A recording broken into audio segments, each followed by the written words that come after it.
Hi friends, Prabha Paro ರೆಸಿಪಿಗೆ ಸ್ವಾಗತ. ಬನ್ನಿ ಇನ್ಸ್ಟೆಂಟಾಗಿ ಒಂದು 10 ನಿಮಿಷದಲ್ಲಿ ಚಿಕನ್ ಫ್ರೈ ಮಾಡೋಣ. ನಾನಿಲ್ಲಿ ದಪ್ಪದ 2 ಈರುಳ್ಳಿ ತೊಗೊಂಡು ಉದ್ದ ಹೆಚ್ಚಿಟ್ಕೊಂಡಿದ್ದೀನಿ. ಕುಕ್ಕರ್ ಹತ್ರ ಇಟ್ಟಿದ್ದೀನಿ. 2 ಟೇಬಲ್ ಸ್ಪೂನಷ್ಟು ಎಣ್ಣೆ ಹಾಕೊಳ್ತಾ ಇದ್ದೀನಿ.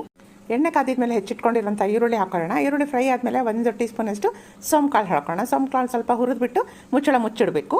ಟೀ ಸ್ಪೂನಷ್ಟು ಶುಂಠಿ ಬೆಳ್ಳುಳ್ಳಿ ಪೇಸ್ಟ್ ಹಾಕೊಳ್ತಾ ಇದ್ದೀನಿ. ಅದನ್ನು ಚೆನ್ನಾಗಿ ಹುರಿಬೇಕು, ವಾಸನೆ ಹೋಗೋವರೆಗೂ. ಪ್ರತಿ ಮಸಾಲೆ ಹಾಕಿದಾಗಲೂ ಈ ಥರ ಮುಚ್ಚಿಟ್ಟು ಬೇಯಿಸೋದ್ರಿಂದ ವಾಸನೆ ತುಂಬ ಚೆನ್ನಾಗಿರುತ್ತೆ.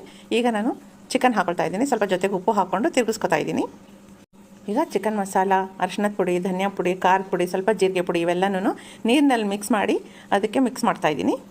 ಈ ಥರ ಹಾಕೋದ್ರಿಂದ ಚಿಕನ್ ಮೇಲೆ ಬೇಗ ಮಸಾಲೆ ಎಲ್ಲ ಸ್ಪ್ರೆಡ್ ಆಗುತ್ತೆ. ಈಗ ಕೊತ್ತಂಬರಿ ಕರ್ಬೇವಿನ ಸೊಪ್ಪು ಹಾಕ್ಕೊಳ್ತಾ ಇದ್ದೀನಿ. ಮುಚ್ಚಳ ಲಾಕ್ ಮಾಡಬಾರ್ದು, ಸುಮ್ಮನೆ ಮೇಲಿಟ್ಟು ಬೇಯಿಸ್ಕೋಬೇಕಷ್ಟೇ. 10 ನಿಮಿಷ ಬೆಂದಾದಮೇಲೆ ನಮ್ಮ ಚಿಕನ್ ಫ್ರೈ ರೆಡಿ. ನಾವೀಗ ಇದನ್ನು ಬಡಿಸಿದ್ದಾದಮೇಲೆ ಸ್ವಲ್ಪ ಲಿಂಬೆಹಣ್ಣಿನ ರಸ ಹಾಕಿ ಸರ್ವ್ ಮಾಡೋದ್ರಿಂದ ಅದರ ರುಚಿ ಇನ್ನೂ ಹೆಚ್ಚಾಗುತ್ತೆ.